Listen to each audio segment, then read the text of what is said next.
Salve, salve, BahiaCasters! Estamos aqui ao vivo em mais uma noite encantada a partir da Roma Negra, Salvador, a maior cidade africana fora da África, estação primeira do Brasil. Estamos retornando aqui mais uma semana com muitos bate-papos interessantíssimos. Você já sabe que você apoia o nosso canal, você se inscreve, você ativa o sino, você compartilha, você dá like, faz aqueles corres todos que todo mundo já sabe, mas que a grande maioria das pessoas ainda não colocou como não fez disso um hábito. Então você pode apoiar o nosso canal? Não, você apoia o nosso canal se inscrevendo, compartilhando, dá like e também comenta. Às vezes você deixa um hater lá pra gente. O hater também é importante, porque assim você diz ao algoritmo que a gente tá falando alguma coisa que é relevante. Não é não? É isso aí. Em nome de toda a nossa equipe, nosso diretor geral, Jorge Billy. Estamos aqui hoje. Reincarnated Diggs, depois da presença aqui de... Mais um terceiro apelido. Mais um terceiro apelido está evoluindo, né? Mutante, biomutante. Mutatis mutante. Com certeza. E só avisar para o pessoal, pode dar like à vontade. E se der dislike, já sabe, amanhã não acorda, exatamente, né? Tem algum problema, passa um trem pela cima da pessoa. Algo desse tipo. Mas gente... não é querendo. Não, a gente não deseja mal a quase ninguém, exato, como diz a música do nosso grande. Como é o nome dele, rapaz? Só pra aí. Como é que eu esqueço o negócio desse? Lulu Santos. Exatamente. Também um salve para o nosso diretor técnico, sempre sisudo como um rinoceronte, porém sempre eficiente, nosso grande Cabas. Beleza. Um salve também para nossa produtora Suane e para todo mundo que está acompanhando aqui, inclusive em off aqui. Quem é que tá com a gente hoje aqui? Mirela, exatamente. Mirela é uma grande figura também que de repente vai também trazer algum conteúdo pra gente, alguma observação importante, porque nós estamos diante de um cara que tem um currículo imenso, e é o meu tipo preferido, inclusive, de convidado.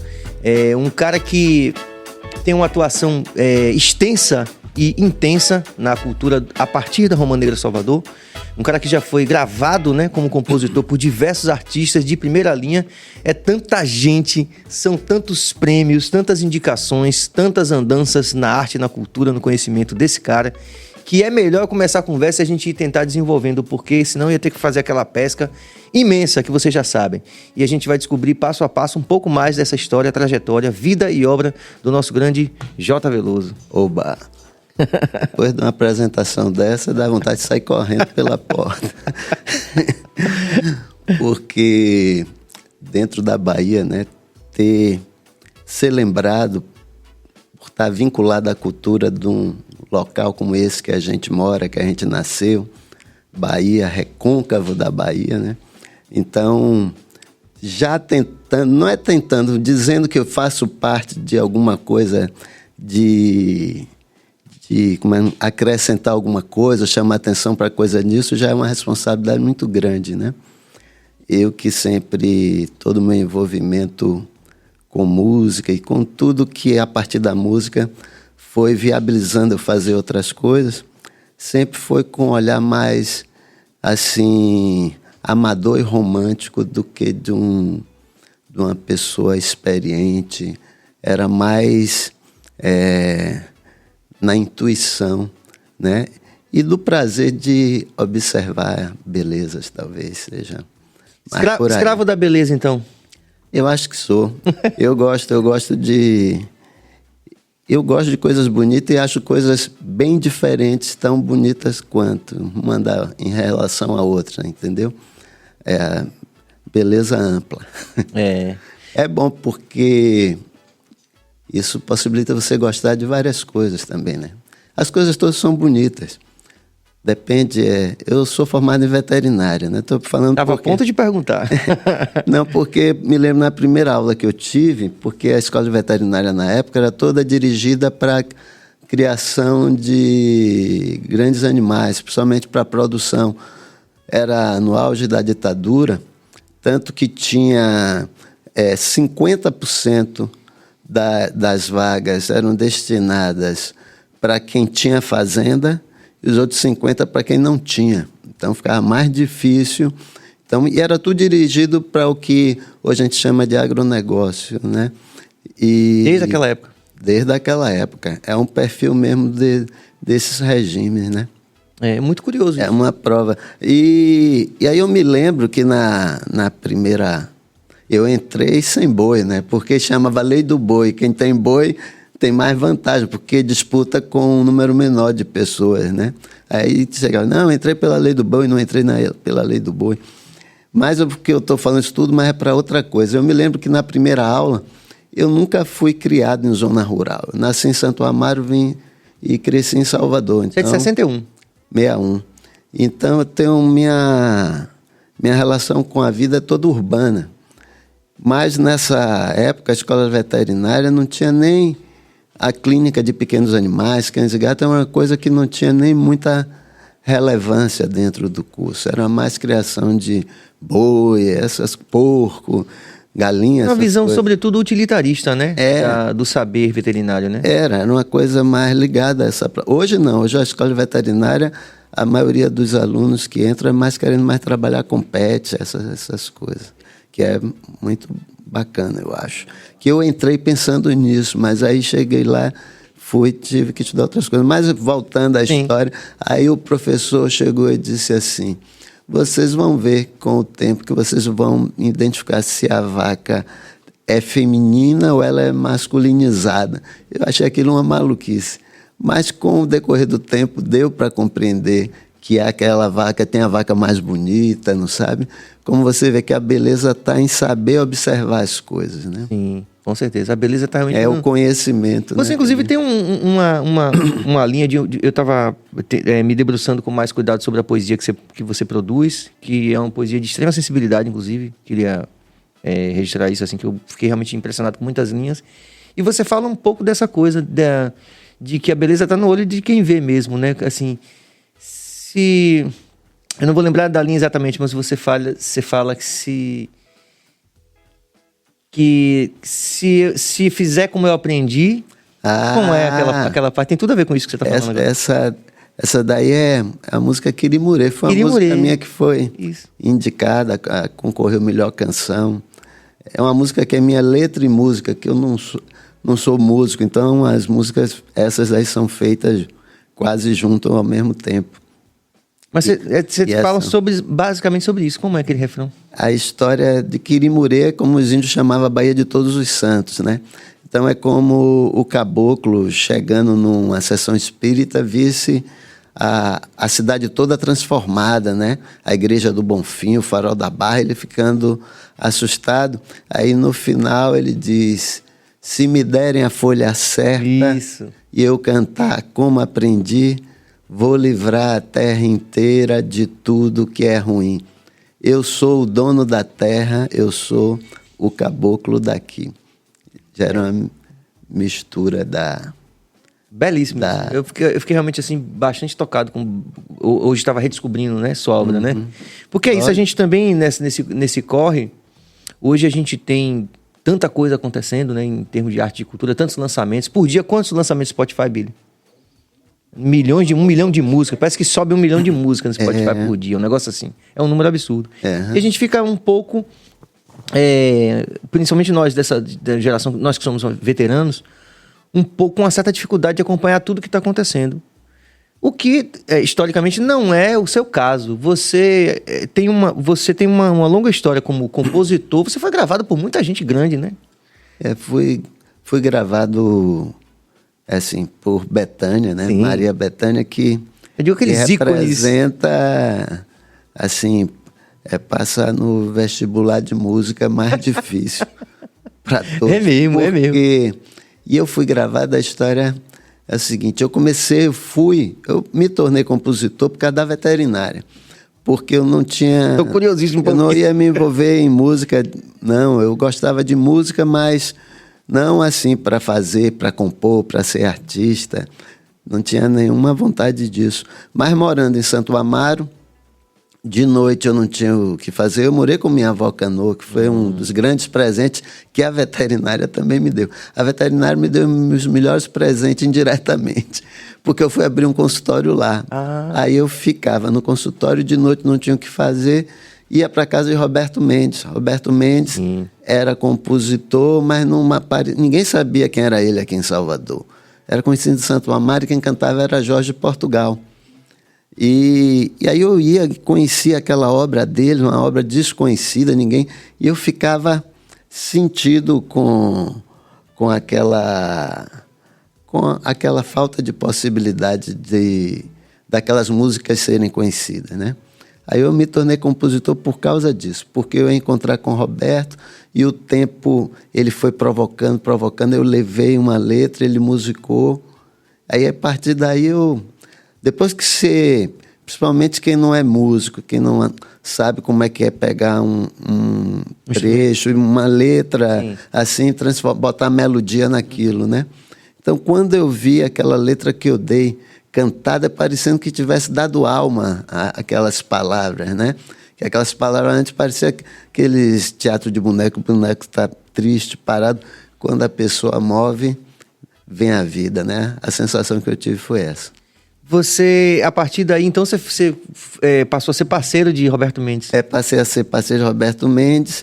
E Bethânia, quando eu comecei a fazer, ela estava procurando músicas com Roberto em Portugal.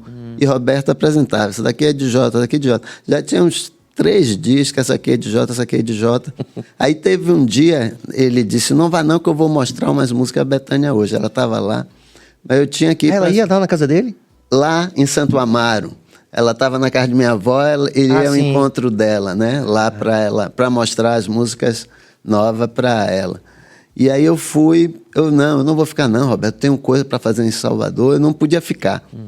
Ele aí ficou, ele aí contou, que disse que foi cantando algumas músicas e botou uma minha no meio, né? Sem dizer, ela disse, tire essa do meu disco porque vai estar no meu, sem saber que era minha. Aí ele já perguntou, de quem é essa música? Ele disse, é de Jota. Ela disse que ela ficou com os olhos cheios de lágrimas assim, e aí gravou. Então é bacana saber que a história foi assim. E essa canção é? Ofá, uma música que eu fiz para Oxóssi com o Roberto. Era meio, a intenção era meio... Eu achava que ele era de Oxóssi, eu também. Eu disse, vamos fazer uma música meio como um hino, assim, de enfrentamento às dificuldades. Aí eu fiz uma música que... Aí Ofá foi feito para isso, para Oxóssi, e sempre com um olhar que acaba tendo esperança dentro da música. É meio... Então ela escolheu sem saber que era sua? Escolheu sem saber que era minha. E aí... Mas aí depois, aí já foi melhor, porque ela viu, a música foi bem comentada, a gravação é linda, com Lady Smith, Black Mambazo, aquele grupo sim. Da África do Sul. É uma gravação no disco dela muito, muito bonita. Eu gravei no meu primeiro disco também, já... Que foi o Aboio para um Rinoceronte. Sim. É de 2003, não. Tô enganado? 2000 e Mirella. 2005. 2004. E aí eu regravei. E aí, depois dela? Depois dela, bem depois. E aí, logo, Bethânia, quando grava, assim, imprime a marca. Sim. Aí o que é melhor? Você tem por um caminho completamente diferente, como se fosse um agradecimento também a ela por ter gravado. E aí gravei com... Como é o nome dele? Félix Omidire, que foi um nigeriano que esteve aqui na Bahia e que acontece. Que ele estava aqui na Bahia, trabalhava no CEAL, né? Ele dava Centro aula de Estudos Afro-Orientais. Afro-Orientais, ele dava aula de Yorubá. E eu conheci ele num 13 de maio, lá em Santo Amaro, uma palestra que teve na época. Foi quando o 13 de maio estava ficando meio desanimado. Aí foi uma ação, acho que do Ministério de Gil, com Juca, para rever o valor daquela festa. E entre os convidados para fazer palestra estava Félix Omidire, que eu conheci. E depois eu até produzi um disco deles, que tem só no YouTube. Peregum, que são os cânticos utilizados para educar as crianças nas aldeias, né, da Nigéria. E eu gravei ele com as filhas na época eram pequenas, E era necessário porque o mestre chega no meio da aldeia, começa a cantar, as crianças vêm, e a partir daí é passado todo um ensinamento moral, educativo, né, através dessas histórias cantadas. Aí gravamos aqui com os alabês do Gantuá, né, e eles cantando em Urubá. Convidei músicos para fazer intervenções, tipo Luciano Calazans, no baixo, fazendo também intervenções, Luciano Bahia e outros. Então, é um disco super interessante, que eu gosto muito, e muito pouco conhecido, né? Pronto. Rapidinho, Sérgio, antes de mudar o assunto, eu vi uma vez Preta Gil falando que chegou pro pai e pediu, mande uma música para mim. Aí ele disse, procure sua turma. No caso, você tem acesso direto a Maria Bethânia. Você tinha medo de ter essa rejeição? Ou você foi por respeito mesmo? Ou você preferiu que o Roberto Mendes mandasse? As outras vezes que a gente mostrou as músicas, né, que ela sabia que era minha, ela ouviu comigo presente, entendeu? Assim, lógico, você começa a fazer música. É tudo, a insatisfação do ser humano é uma coisa que dá sentido à vida a ele, né? Por exemplo, quando eu comecei a conhecer Roberto, a obra dele com Portugal, Luciano Lima, outro santamarense que escreve lindo, e aí eu disse assim, eu fiquei com vontade de ter alguma coisa minha musicada por Roberto. Eu disse assim, basta isso na minha vida. Se tiver uma letra minha musicada por Roberto, tá ótimo. Aí Roberto fez a primeira. Aí ele mesmo disse, você vai ver daqui uns dias a gente tem 10. Porque também a gente ficou fazendo música quase 3 por semana, 4. A gente era assim, eu com fogo de fazer, ele com prazer de estar fazendo também. Então a gente ficou fazendo muitas músicas. Então aí depois de querer isso tudo, aí seu sonho quer ser gravado por um ídolo seu, né? E quem são meus ídolos? Os primeiros são Caetano e Bethânia. Seus tios. Né? São meus tios, né? Por um acaso. Mas eu acho que mesmo que não fossem meus tios, seriam eles. Além de outros enormes que têm comigo como referência de ser a pessoa que eu sou por causa desses artistas que eu admiro. Como Gil, como Gal, como Chico Buarque de Holanda, né? E outros tantos, e os de agora também que estão surgindo, que mesmo novos vêm ensinando coisas para a gente, né? A gente está falando desses expoentes já que fazem parte da história do Brasil, mas, por exemplo, ouvindo a importância e o significado das letras de Baco, Exu do Blues, você vê que ele já influencia em mim, entendeu? Isso me faz me sentir vivo, né? Isso eu só dei esse exemplo para ver que não é uma coisa cristalizada no tempo, porque eles continuam sendo grandiosos para mim, esses que eu citei, né? Porque eles continuam sendo a grande novidade sempre, né? Mesmo com coisas registradas há tempos atrás, ou então quando registra atualmente, são a novidade para mim. E soma com as novidades jovens também que vão surgindo. E o Baco, no caso, você já conseguiu alguma coisa assim? Porque, inclusive, eu não sei se é da mesma família que o produtor de Baco é Jorginho Veloso. É meu primo. Eu dei a sorte também que eu sou preguiçoso para ouvir música, né? Eu gosto mais de documentário, coisa assim. Música, Mirella que me estimula muito. Vem ouvir isso, você faz música, você tem que ouvir isso. E com Jorginho, Mirella está trabalhando com Jorginho, aí fez com que eu tivesse acesso, foi uma sorte minha muito grande, a essa galera jovem que está aí surgindo, que é mais conhecida pela internet do que por televisão e por rádio. Mas eu conheci Baco Exu do Blues, eu ainda trabalhava, aí quando entrei eu vi o nome artístico dele, eu fiquei curiosíssimo, né?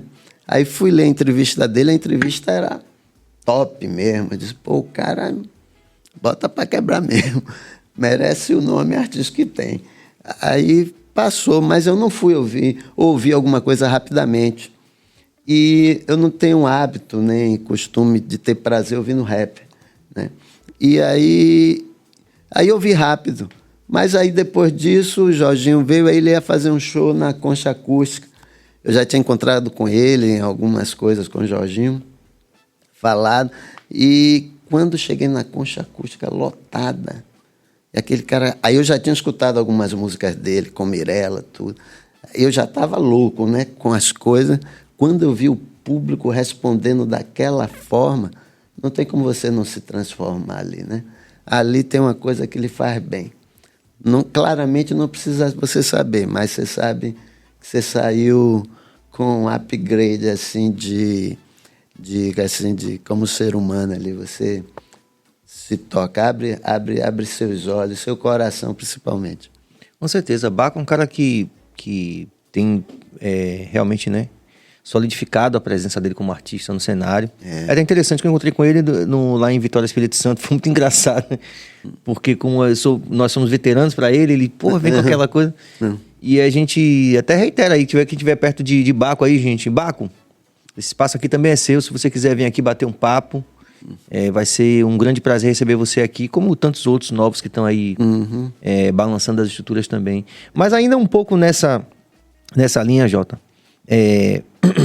Quando a gente fala, por exemplo, dessas figuras que a gente falou, você tem seus tios, porque assim, vamos nos demorar um pouco sobre a produção artística desses que você citou e que gravaram também composições suas, porque de qualquer forma, a despeito de serem veteranos e estarem nos seus 70, perto dos 80 anos, eles foram fazem parte de um período histórico artístico no nosso país. Não só artístico, mas com a sua arte eles marcaram uma época, e eles são, em grande parte, eu diria, modernizadores, né, de um Brasil, né?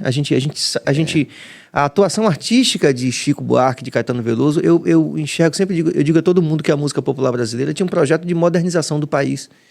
Né? Eu acho isso. Eu conversei até com Mirella outro dia, em relação desse susto, né, de conservadorismo incubado no Brasil, né?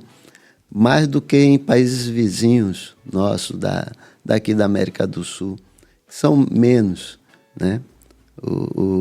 Para nosso espanto, né? Uruguai, para nosso espanto mesmo, né? Tudo nosso é depois, né? A abolição da escravatura foi o último, né? Tudo muito... Então, no fundo, a raiz da nossa história é essa mesmo, né? Mas eu acho que a gente fez parte de uma geração que acreditava que ia mudar o mundo. Não só no Brasil, mas nos países que influenciam no planeta, né? E no Brasil a gente teve sorte que essa juventude que veio com essa incumbência sonhadora de mudar o mundo eram essas pessoas, né? Ainda surge o tropicalismo. Então, aquilo que era para a gente ser conservador, careta, né, ultrapassado, né, fez com que a gente desse um salto que talvez não seja dentro da realidade da história da gente. Então, com o passar do tempo, a gente nunca imaginou de ver a proporção de estar fora do tom da realidade como a gente viu agora, né? Né? Então, aquele pulo que a gente deu foi mais alto do que a realidade profunda do país da gente. E talvez se não existisse, a gente estivesse num buraco ainda maior, né? Ah, sim. A gente lembra os festivais, como é o nome? Caetano foi vaiado porque não subiu com traje social, né, que era com a banda de rock, né, que era com argentinos, né. A direita não gostava porque assustava aquilo tudo, e a esquerda achava que estava vendendo a música, acabando com a música brasileira, né. Tanto que todo mundo se apresentava com violão, piano, era uma orquestra bem tradicional, né. Então, o trabalho deles, assim, a existência deles vai para além da música por eles produzida. Então, foi uma mudança. Eu que sou de 61, então isso 69, anos 70, eu estava na formação, assim, de adolescência, essas coisas todas. Tinha muita coisa que me chocava, né? E aquele choque... era desfeito por serem ídolos, né? Então, aquilo fazia você crescer, né? Adiantar o seu percurso por causa dessa experiência, desse presente que a nossa geração ganhou. Com certeza. Temos bastante interação aqui. Alessandra Joy, Itália. Parabéns pelo podcast. Abraços da Itália. Obrigado a Jota pela música feita para Santo Antônio, que amo tanto. Que tanto amo. Obrigado. Beto Márcio, olha ele aí. Boa noite, meninos. Já que Jota falou em Roberto Mendes, pergunte sobre a canção O Perdão deles. O Perdão foi um... Eu estava querendo... Na realidade, tem músicas com o Roberto, porque Roberto foi minha escola, né? De exercitar, fazer música. Às vezes eu dava letra, ele vinha, botava melodia, e ele é um compositor que não tira uma sílaba para encontrar melodia, né? E eu nunca escrevi muito com a métrica certinha, porque também ele dizia, não escreva tudo certinho não, porque senão a música fica toda igual. Pode sair da métrica, porque aí eu tenho que usar... Então ele já gostava que não tivesse métrica. E aí eu fiz uma letra bem fora de métrica, ele disse, agora ele vai ver. Que eu fazia sem métrica nenhuma, quando ele me dava a música redonda, eu disse, é uma desmoralização. Né? Eu digo, eu vou fazer agora um texto grande, com quebrada, tudo fora, para ver como é que ele faz. Ele pegou e a música tem... Aí, porque inconscientemente a gente tem um ritmo, né? A gente tem um ritmo de andar, um ritmo de falar, e acaba um ritmo de escrever também. E aí acaba... O grande lance dele é ele descobrir esse ritmo que está dentro dessas coisas que você acha que está fora, né? Então, a música O Perdão nasceu assim. Por causa disso, tem uns versos soltos, assim. Deixa eu lhe perguntar uma coisa aqui, uma coisa bem... Você concorda com ele que o mundo é periferia de Santo Amaro? Eu acho que Santo Amaro é uma cidade muito particular, tem uma história linda e que cada vez passa por um momento cada vez mais delicado, né? Da coisa da diluição das coisas de lá. É meio, para mim, assustador, né? Apesar de ser... Mas a gente só fica preocupado e triste com as coisas que você ama, né? Então, Santo Amaro já é uma preocupação já de algum tempo e agora é mais preocupante, na minha opinião. Agora, ao mesmo tempo que eu falo isso, teve um dia que estava acontecendo coisas assim que é mais próximo da falta de educação do que da noção de civilidade. Então estava triste com aquilo, mas aí depois veio como é que se diz, um movimento em defesa da religião de origem africana, e veio uma quantidade de gente sabendo, né, a necessidade de dignidade e respeito com todos. Então aquilo traz esperança, né? Como Caíme diz em relação a Bahia está viva ainda lá, acho que Santa Amaro ainda está viva ainda lá, mas eu fico preocupado, muito preocupado mesmo. Mas me diz uma coisa, e em relação a essa questão da fé, que já só que em 20 e poucos minutos de conversa já veio à tona várias vezes, como é a fé de J. Veloso? E como é que se relaciona com a sua produção poética e artística, musical? A minha fé, eu gosto de ir me transformando, né? Uma vez Portugal me disse uma coisa que... Saudosíssimo. Maravilhoso. Portugal disse... Alguém disse assim... mas cada cabeça é um mundo. Ele disse, é um mundo a mudar. Isso é a grande verdade. Eu disse assim, o grande lance é você se dar direito de mudar, né? Então, eu, por minha formação católica da minha família, né? Eu nasci católico, batizado e com crença nos santos mais populares, além de Nossa Senhora da Purificação, nossa padroeira. Santo Antônio já veio à tona também? Santo Antônio foi até um pouco depois. Primeiro foi Nossa Senhora, Senhor do Bonfim, São Jorge. São Cosme, São Damião, Santa Bárbara, eu acho que foi até antes de Santo Antônio. Depois eu posso até contar como foi que Santo Antônio chegou até a mim. Então, eu era muito crente, eu acreditava muito, né? Não entendia muito aquela mágica que o padre fazia, aquilo, o corpo de Cristo, sei que ela saía, mas eu gostava de ter fé. Minha mãe tinha muita fé, minha avó também, né? Pessoas como Betânia têm muita fé. Então, pessoas que eu amava muito tinham muita fé, mas, ao mesmo tempo, outras que eu amava também muito não tinham fé, como meu pai, como Maria, como Caetano, né? Rodrigo não demonstrava, que é meu padrinho, que eu amo, não demonstrava nenhuma relevância se tinha ou se não tinha fé. Para esses, tinha relevância dizer que tinha e tinha relevância dizer que não tinha. Mas Rodrigo nem se importava com isso. Então, mas eu era do lado da família que tinha muita fé. E assim eu vivi por muito tempo.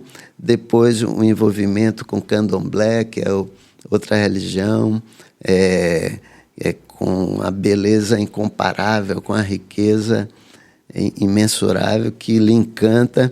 Mas aí fui tendo experiências, fui pensando, a vida, quanto mais você passa, as possibilidades de decepções e associações e passar a ver que não tem nada de associação nenhuma. Quando você também começa a ver mais documentários ou ler mais a origem das religiões, né? Como elas funcionam para sobreviverem, para controlar, né? Para ter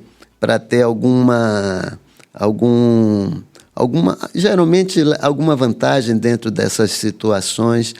E a fé é o desespero, né, natural de todo mundo, sabendo que vai morrer, né? Eu me lembro até hoje, no dia que eu descobri que eu ia morrer, minha mãe ia morrer. Que decepção. É uma tristeza grande quando você vê aquilo e é um trauma que todo mundo, ou consciente ou inconscientemente, vive com isso. Então, a existência é uma coisa que a gente precisa ter alguma coisa que tire a gente da racionalidade para não cair nessa verdade constante, né? Da certeza da morte. Da certeza. Por isso que todos os povos sempre criaram coisas para sair da realidade. A realidade pura é muito pobre e cruel, né? Então, sair da realidade, saber sair dela, é uma sabedoria também. E também saber sair do medo das religiões, né? Daquela coisa rígida, também é uma conquista também, com todo respeito, com algumas coisas, e tão inexplicável como eu consigo conviver assim com Santo Antônio de uma forma sem precisar ter uma fé assim, como se diz, tradicional. Então, eu assim, mesmo não acreditando quase em nada, tem algumas coisas que eu gosto de continuar reverenciando, entendeu? Nossa Senhora da Purificação, Santo Antônio, São Jorge, Oxóssi, né? Mas então, você foi confirmado, então, de Oxóssi? Ou... Eu sou filho de Santo de Oxóssi, E Roberto Mendes, não? Roberto Mendes, não. Acabou a gente descobriu depois que era de Oxalá. Oxaguian, né? Sim. Eu acho que era Oxaguian que ele era. Aí, mas você e ele falou tantas loucuras, porque quando ele soube que ele não era de Oxóssi, ele ficou, mas eu não quero ser de Oxalá, eu quero ser de Oxóssi. Aí diz assim, a sua sorte que você é de Oxalá, não vai ser castigado. Exatamente. Então, hoje eu convivo assim, tento não querer associar acontecimentos nenhum a nada, faço... Como assim você crê nessa coisa tenta aceitar o acaso? É isso? Eu acho que o acaso é a única coisa que existe. Você... Mas saber do risco que é, né? Eu acho um absurdo quando tem esses acidentes gravíssimos, né? Que aí 300 morrem, 6 sobrevivem. Aí diz assim, não, Deus Cargo gosta coletivo. de mim. E os outros, coitados, que Deus miserável é esse que ele acha que existe, né? Então, com o passar do tempo, essas coisas são esclarecidas, pelo menos para mim, de uma forma que não tem necessidade de ter Deus, né? E também convivendo com Roque Ferreira, que ele diz que ele é agnóstico, né? E ele dizendo, não existe não, rapaz, não existe. Tanto que eu gravei no primeiro disco meu uma música dele que ele fez quando era adolescente, há 18 anos. A única música do meu primeiro disco que não é minha é de rock. Eu disse, ninguém vai gravar essa música, porque rock é conhecido como sambista. E ele ainda não estava sendo gravado por Bethânia, né? Aí, depois de Bethânia, aí ampliou as possibilidades. Ele pode fazer outra... Assim, ele produz coisas além de samba, né? E com a grandeza enorme. E essa música é meio um fado. E aí ele disse, não, eu vou gravar essa música. E essa música já fala toda dessa descrença, né? Na existência de uma coisa que coordene tudo. Já pensou o tamanho que é o universo? Você olha, a gente não é nada. Aí tem um cara que está preocupado porque quebrou seu carro, porque vai... É uma coisa, não sabe? O tamanho desse HD e dessa memória, hein, Cabas? Desse processador? É uma presunção. Não sabe acreditar em Deus, tem muito a ver com presunção. Porque o Deus que a gente acredita é um Deus que só gosta quase que da gente, né? Porque das outras coisas, essas coisas não têm importância. Animal, planta, né? Nada. Só gosta da gente. Que Deus miserável. Esse Deus não é legal, não. Você se considera ateu, agnóstico? Você conseguiria... Eu sou um baiano confuso. Você sabe que eu adoro aquela... Agora, por exemplo, quando eu vou na lavagem do Bonfim, que vejo aquela senhora carregando, aquele gesto de fé, aquilo... Eu gosto de aquela água caia na minha cabeça, né? Quando eu vou assim no Gantuá, em alguma festa, acontece aquela... Mas quando toca o Agairé para Oxóssi, eu fico arrepiado, entendeu? Mas o que é que eu faço? Eu não quero me aprofundar, querer me explicar isso. Para mim tá bacana, né? Eu acho que pessoas como meu pai, né, que não acreditava em nada, que era bom, bacana para todo mundo...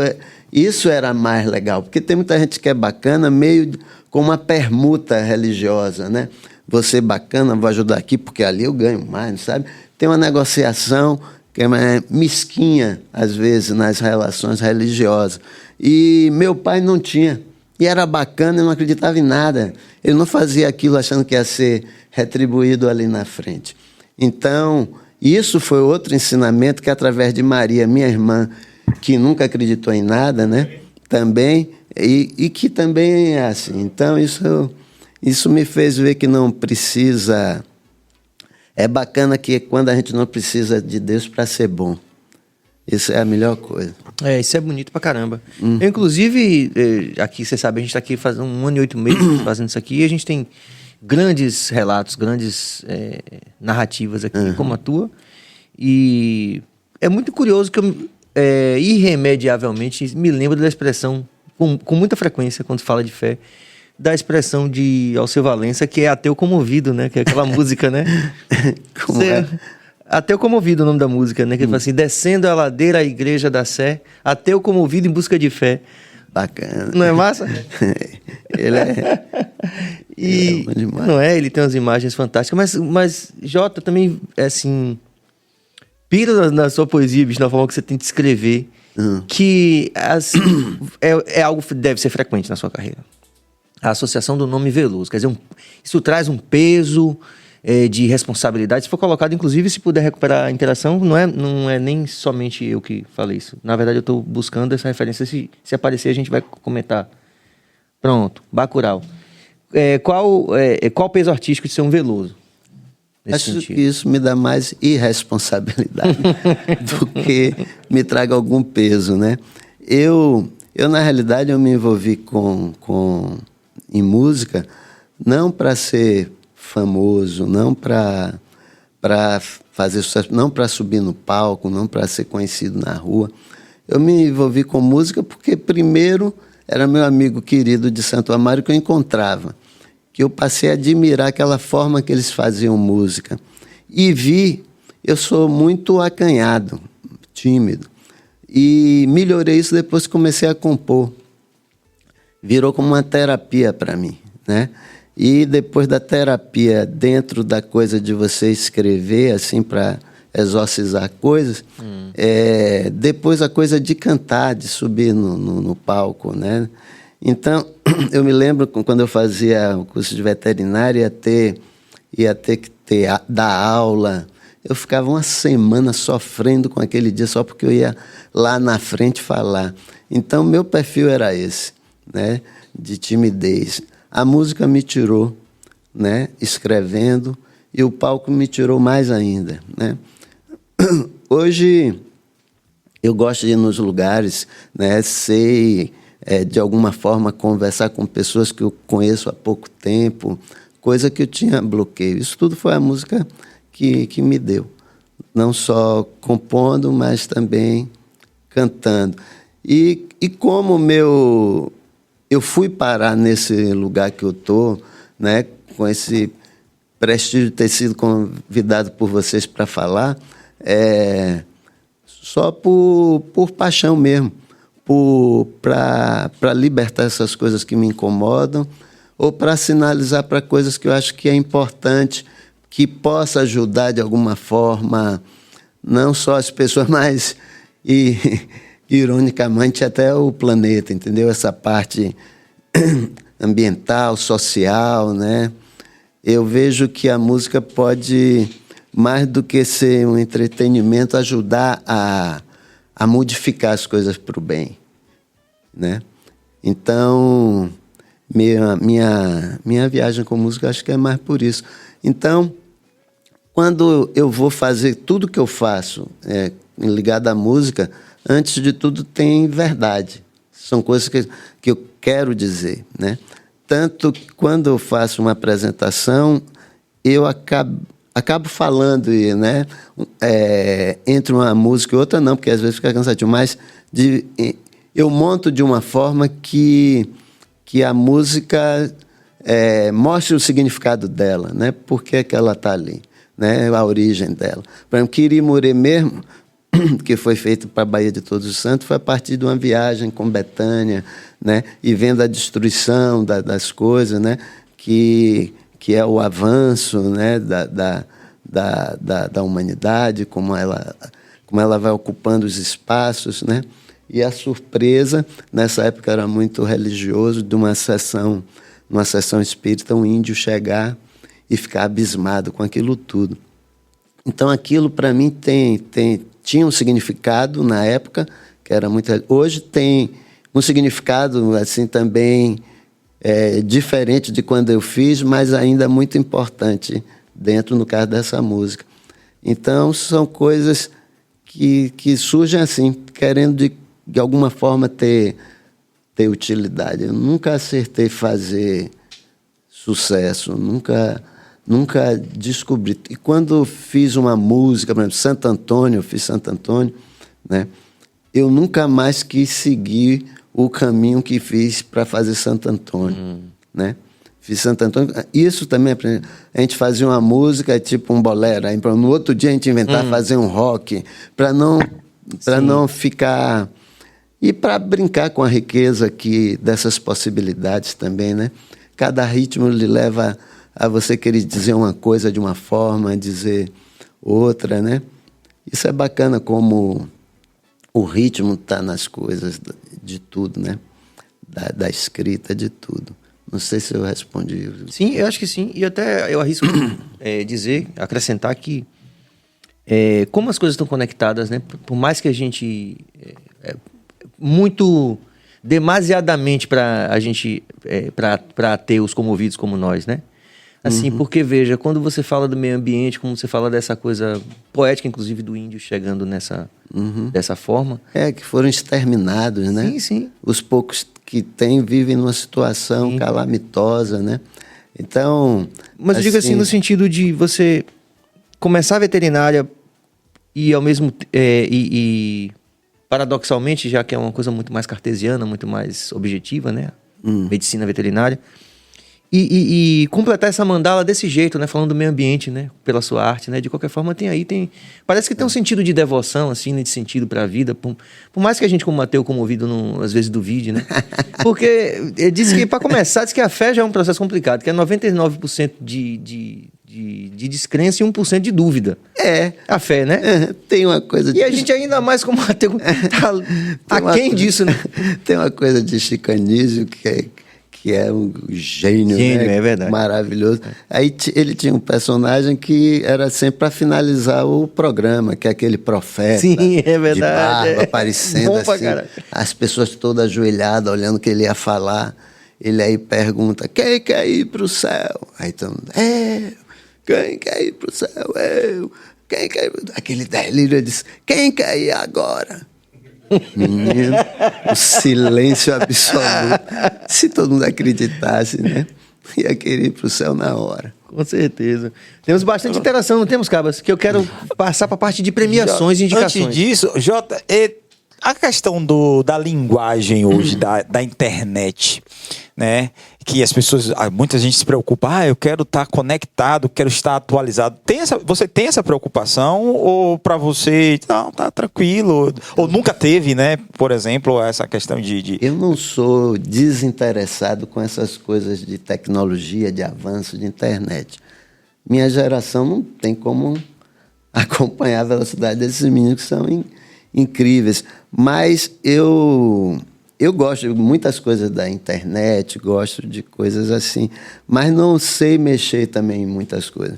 Mirella me orienta muito, né?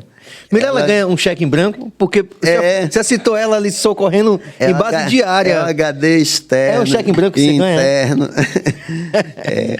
E então, coisas que ela aí diz assim, não, isso não é legal. Olha como isso aqui é legal. Porque também, se você não souber andar na internet, rapaz, só vem lixo.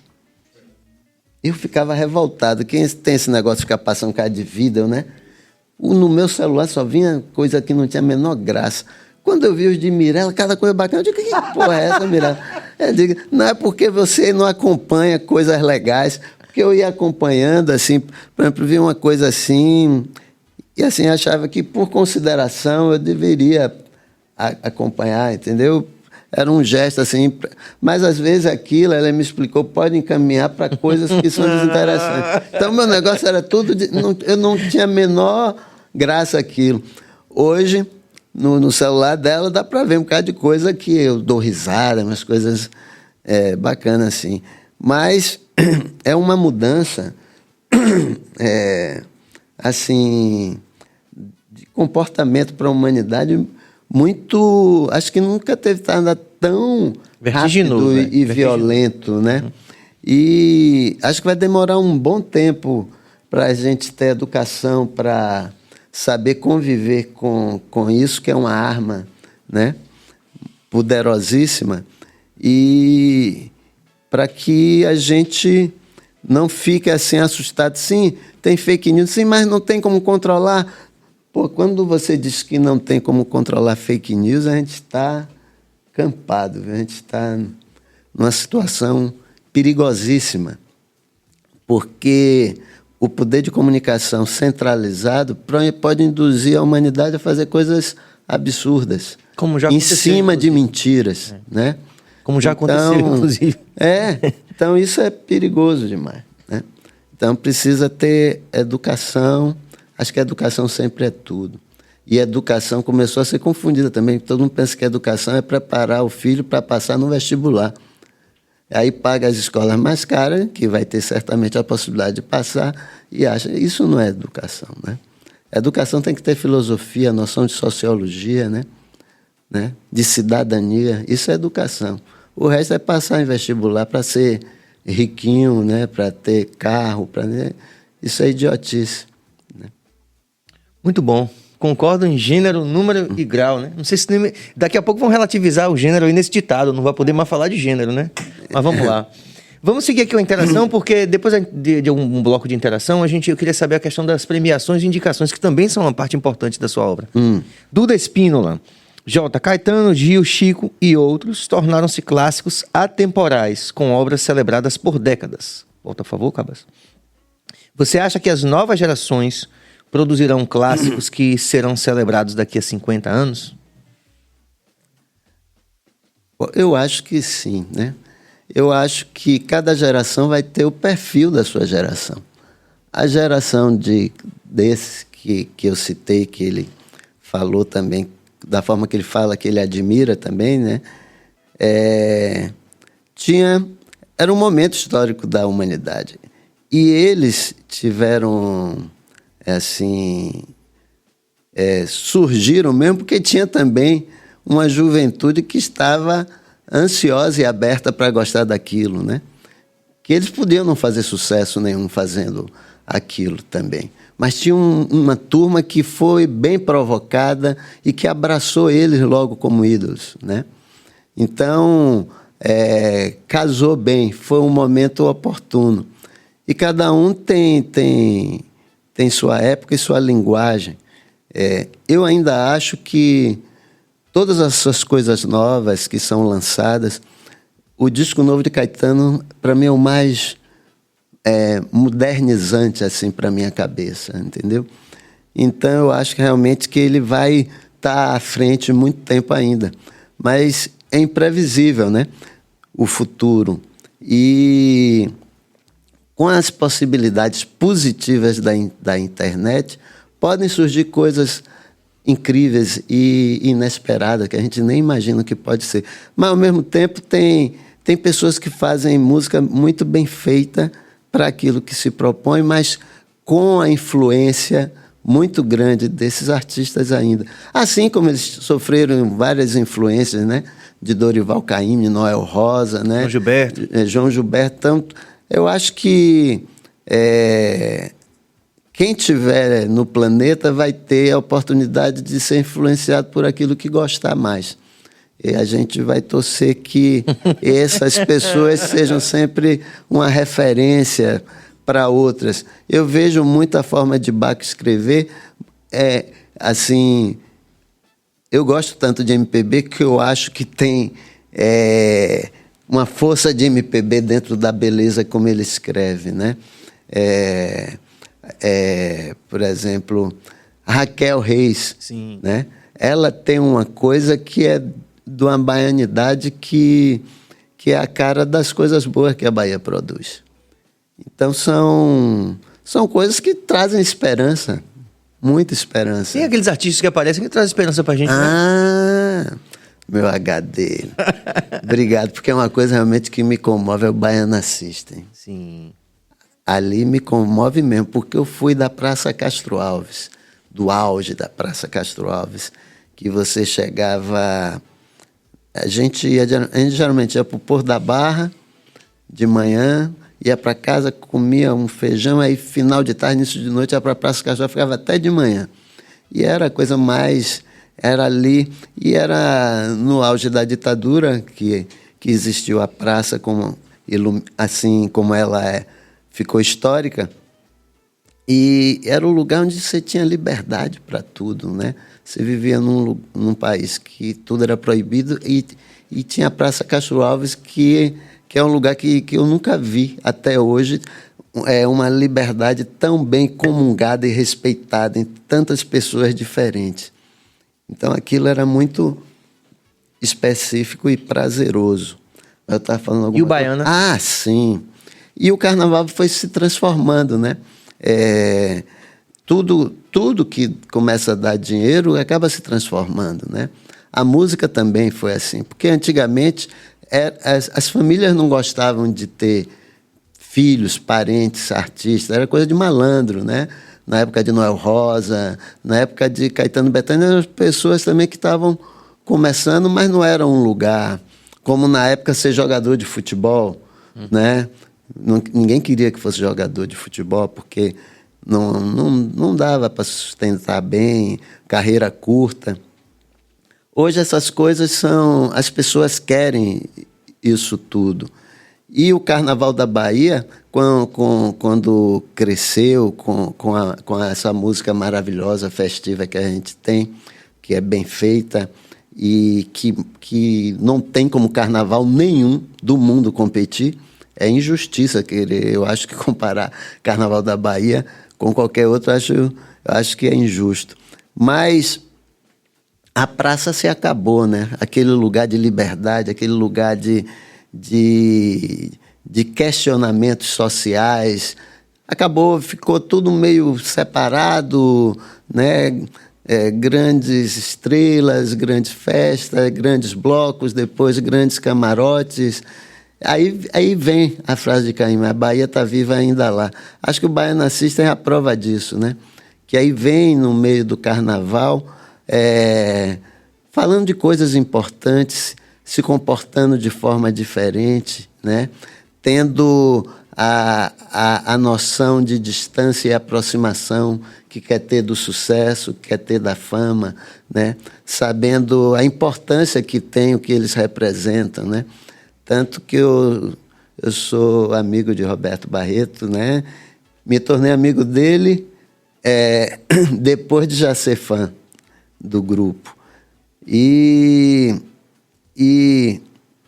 vendo o Baiana System passar, eu disse a ele, é como se fosse a Praça Cachoava ambulante. O público era o público bacana da Praça Cachoava, era aquele, sabe? Que era tudo que não queria violência, tinha não sabe? E aberto para as coisas novas, não sabe? Sem caretice, né? Então, quando o Baiana System passou no Furdúncio, veio a lembrança dessa frase de Caymmi. A Bahia continua viva, Caymmi. Baiana System é a prova disso. Coisa mais bonita é ver um poeta falando isso, né? Conseguindo traduzir de forma tão bonita. Vamos valorizar um pouco mais a interação, porque vamos falar das premiações daqui a pouco, indicações e tal. Vinícius AMC, quase eu leio ACM, ó, rapaz. Misericórdia. Acredita que hoje somos uma geração imediatista que não se importa mais com os álbuns e sim com as músicas com os hits? Parece que com a entrada de TikTok, Reels, todos ficam reféns de algo novo e sem alma. Eu acho que a coisa do avanço da tecnologia tem feito a gente tá perdendo e pensando que tá ganhando, né? É bom pra caramba. Agora tem um verso de um parceiro de Roberto Mendes, que Luciano Lima, que gênio que ele diz assim, perder sem saber é ganhar, né? E um samba que ele perder sem saber é ganhar. Um samba lindo de Luciano, que nunca foi gravado. Que ideia misteriosa, filosoficamente falando, né? No mínimo misteriosa. Elabore. Porque, assim, quando as pessoas... Depois cai a ficha, né? Depois da pancada. Assim, por exemplo, essas facilidades da internet, do artista, acabam os artistas tendo que trabalhar 24 horas por dia. Antes o artista tinha a vida dele, né? Descansava, ia para Itapuã, gravava seu disco, ia fazer as entrevistas, e tinha uma coletiva, já era geral, fazia turnê de... Hoje é o dia inteiro criando assunto, se dedicando. É tipo Uber, né? Que pensa que está tendo o direito de ser autônomo, nada, está sendo uma escravidão disfarçada, né? Então o artista, eu acho que hoje pena muito, porque eu acho que uma das coisas que a gente deve valorizar é o direito de ter preguiça. Essa impressão que a gente tem que produzir é cruel. Isso é coisa... Quem gosta disso é patrão. Patrão que gosta de produção. E hoje a gente mede o crescimento dos países em cima da capacidade de quanto produziu e vendeu e pôde comprar. Não tem nada a ver com a condição social do... Chamado Produto Interno Bruto. Então, é isso. Perder sem saber é ganhar. Às vezes a gente está feliz e está perdendo, né? Está achando que está tendo mais coisas. Eu, por exemplo, apesar de ter 3 discos, né, algumas músicas gravadas, eu nunca tive, assim, as músicas do meu disco nunca foram ouvidas tantas vezes quanto agora por causa do advento da internet, da streaming, essas coisas. Lógico, dentro da proporção de que o que é ouvido são bilhões, é umas coisas loucas, né? Então, e às vezes o preço para você estar assim em evidência, para entrar nesse ritmo, para mim seria muito alto, né? Se dedicar o dia inteiro, passar coisas particulares do seu dia a dia. Eu gosto muito de brincar na internet, não sabe? Essas coisas que a gente não entende muito, a gente leva na gozação, né? Então, às vezes a gente está na praia assim, eu estou animado, bebendo, né? Aí eu digo, aí eu falo alguma coisa, aí Mirella dá risada, eu digo, bota isso, posta isso, que é engraçado, porque é uma coisa de distração, né? Hoje, depois de velho, eu não gosto muito mais de filme sério, peça dramática, coisa que me deixa abalado. Começa no meio, eu já fico apavorado. Já tem as dores da realidade. Eu gosto de comédia agora. Eu gosto de comédia, gosto não de ficção científica, mas documentário eu gosto muito. Mas essas coisas assim, sofrimento, a pessoa fica doente, aí faz quimioterapia. Sofrimento. Pô, isso que prazer esse assistir um negócio desse. Eu quero Friends, para assistir, para dar risada à toa, não sabe? E outras coisas bem feitas. E aprendi outra coisa também, que uma comédia boa tem muito mais segredos do que um filme presunçoso, né? Porque ainda tem os presunçosos, né? Tem os sérios tem e muitos os presunçosos. são presunçosos. E aí porque piada tem vários sentidos. É que nem poesia. Piada é poesia engraçada. Porque uma piada tem vários sentidos, né? E uma poesia, um verso, né, tem vários sentidos. Então isso é rico. É mais do que um texto muito claro. Acontece tudo. Aquilo é pobre, né? Mas quando é uma coisa meio escondida que você vai descobrindo, às vezes demora para pegar uma piada daquela, né? Não foi. Aí você aí cada vez que eu assisto eu passei a dar risada. Eu antigamente, quando eu era adolescente, eu gostava de ir para casa de minha avó Canoa, que a gente morava próximo, aqui quando ela morava em Salvador com meu avô, porque tinha uns programas de comédia muito bons, tinha Satiricon, tinha Viva o Gordo, tinha Chico City, e era assim, e cada dia era um, tinha assim. Aí eu gostava de ir lá porque minha avó, Nicinha, né, quem mais, davam muita risada, e aquilo estimulava eu rir também, porque eu não dava, né? Mas aí eu ia para lá para poder rir, que eu ria, e hoje eu prefiro assistir essas coisas do que coisas que me levem a pensar em coisas tristes. Já tá. Se te dessem a oportunidade hoje de você escrever no dicionário o conceito de sucesso, qual seria seu conceito de sucesso? Ter paz. O melhor sucesso da vida é ter paz, né? Eu conheço, assim, o preço do sucesso às vezes é alto. Você sabe lá uma pessoa que eu conheço assim, cumprimento com a Ivete, que vocês falaram, né? Ela aí, para poder brincar um pouquinho de carnaval, ela tem que ir toda mascarada, com medo, não sei, sabe? Isso é o preço do sucesso, né? Paz é a melhor coisa que tem. Mas porque para ter paz, você tem que ter milhões de coisas, inclusive sucesso. Algum sucesso, algum retorno financeiro. Não sucesso para virar um inferno. Mas tem pessoas que sabem fazer sucesso e a vida não virar essa agonia, né? Caetano é um deles. Caetano vai para cinema, assim é legal fazer sucesso. Vai para cinema sozinho, vai para teatro, curte a vida. Quando viaja para a Europa, para algum lugar, ele vai nos lugares bacanas. Então, lógico que tem outros artistas que são assim, são vários. Estou falando que eu tenho próximo, assim, que faz com que o sucesso some sempre positivo, entendeu? Mais do que ser um estorvo, mais do né? que um fardo. Sim, perfeito. Né? Não fado, né? Não fado, um não fardo. fado, né? Mas, Jota, eu queria que você falasse um pouco sobre suas muitas premiações e indicações também. Você foi indicado ao Grêmio Latino também, em 2002? Foi com o disco de Riachão, Sim. Uma Nenoxum. De discos, assim, que eu produzi, que foi indicado, primeiro foi o de Mariene. Primeiro disco dela. Se eu falar errado, você me Mas conserta, seu viu? HD externo Meu tá bem. HD externo. Foi de Mariene, Abre Caminho, que ganhou o prêmio, eu não me lembro qual foi o prêmio, mas ganhou um prêmio nacional. Depois a gente teve o disco de Batatinha. Cidadania.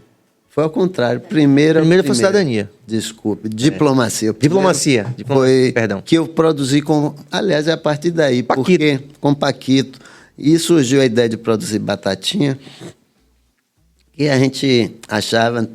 Tanto que tinha umas reuniões com Roberto Santana, Jorge Portugal, né, que eu participei, Paquito participou, onde se via dentro daquele momento que a Bahia está virando um ponto de referência de produção nacional de música, que além da música comercial dirigida mais para carnaval, além dela tivesse a outra música que não fosse dirigida para isso, que pudesse conseguir algum espaço. Já era uma tentativa de conquistar algum tipo de espaço naquele momento. E aí, Paquito já tinha botado para concorrer com o disco dele um ano e não foi aprovado. E aí, no outro ano, quando ele foi colocar, eu disse, Paquito, depois você não vai ser aprovado de novo, porque a gente não bota de Batatinha. Eu nunca mais tinha visto Batatinha. Conhecia a Batatinha de infância, lá de casa, amigo de meu avô, de meu pai. Via sempre, mas pelo tempo a gente se via ocasionalmente. Eu disse, por que a gente não faz um disco de Batatinha? Batatinha representa todo esse esquecimento, né?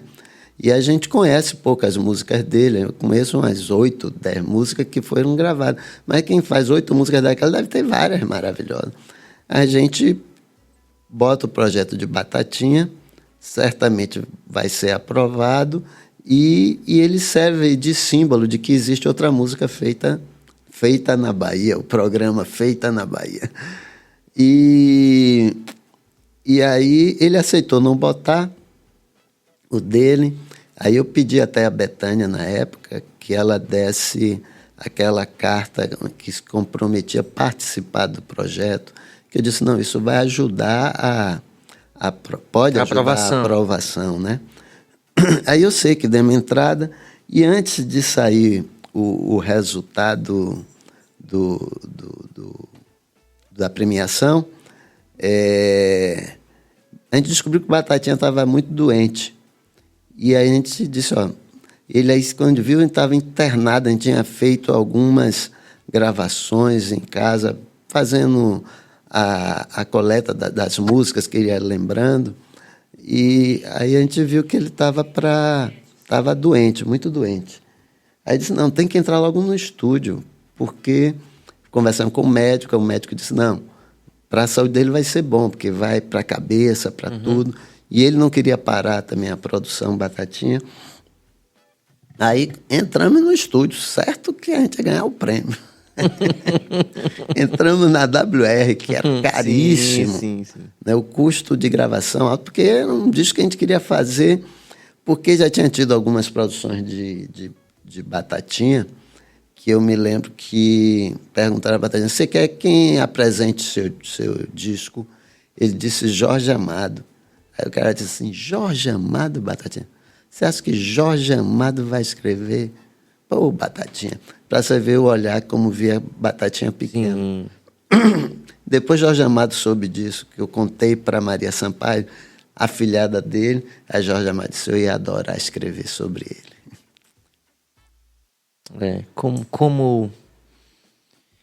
Isso toca num assunto que daqui a pouco a gente pode talvez desenvolver, que é essa visão desse corpo burocrático em torno da arte. A gente tem que fazer uma avaliação mais profunda disso, né?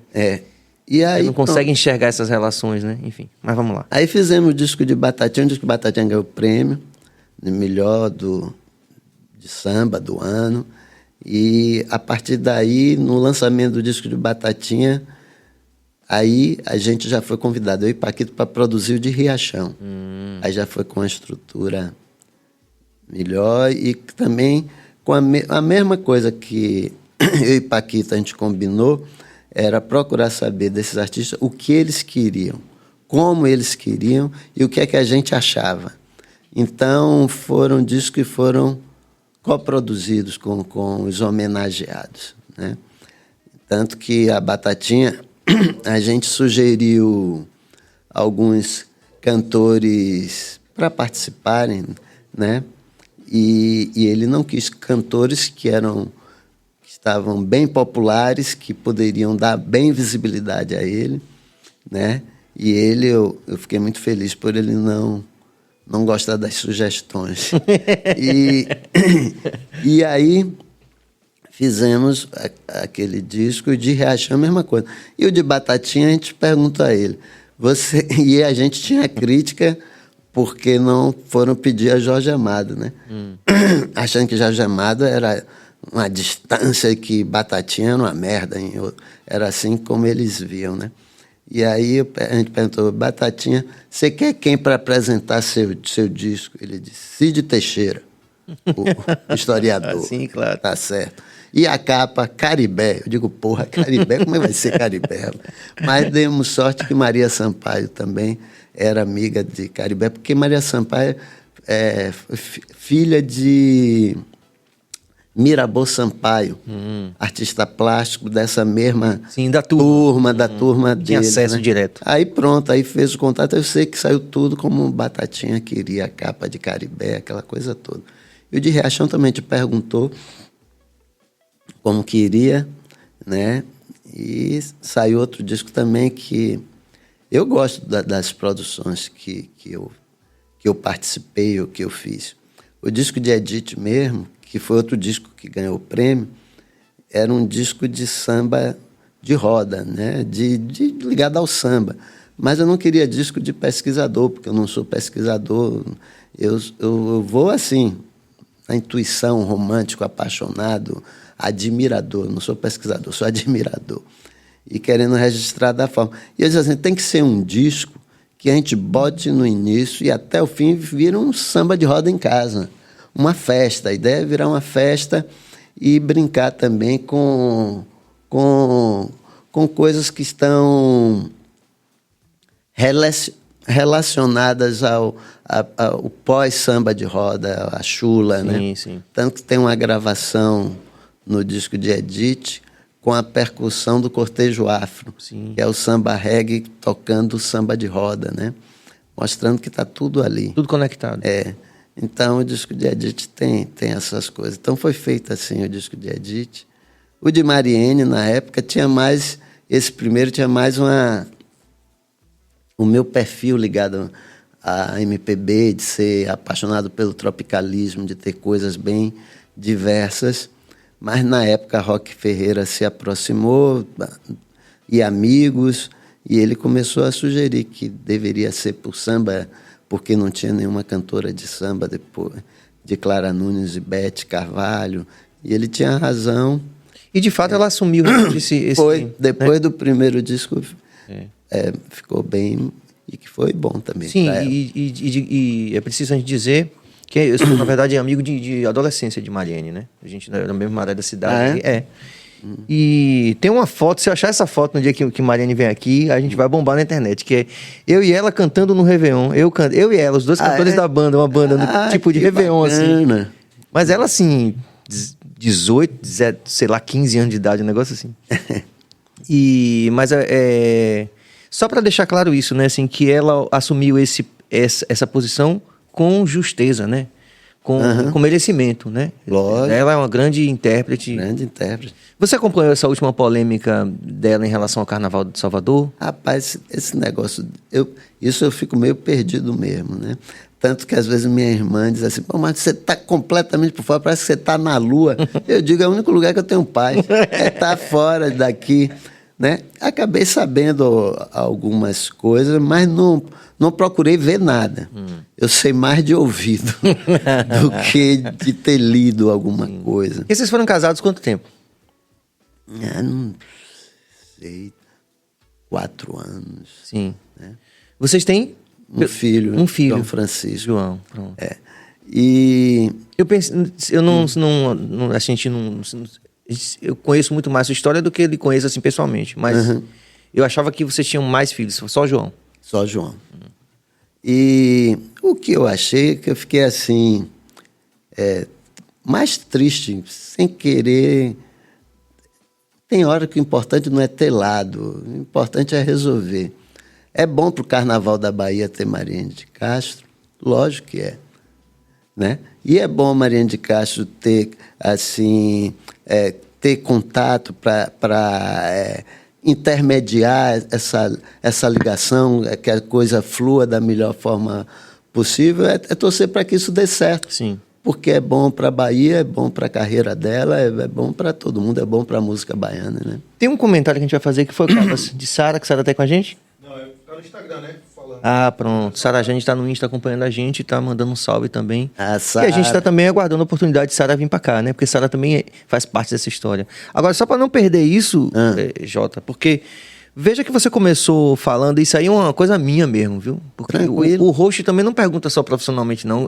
É coisa minha, Serginho. Melhor. Como artista, como uma pessoa que viveu de arte, né? Esse tempo todo, 3 décadas no mínimo. Nesse contexto específico, vamos lá. Que aí toca essa questão de Mariene, mas toca também algo que você falou lá no começo, que foi esse sentimento que você teve de Roberto Mendes, sendo a grandeza artística que é, não ser tão conhecido. E lógico, quando a gente fala de Roberto Mendes nesse sentido, é a ponta do iceberg, porque a gente está no meio de um contexto cultural onde... Aí eu vou lembrar um pouco de alguns relatos para poder embasar esse meu questionamento, que eu queria que você se posicionasse em relação a isso.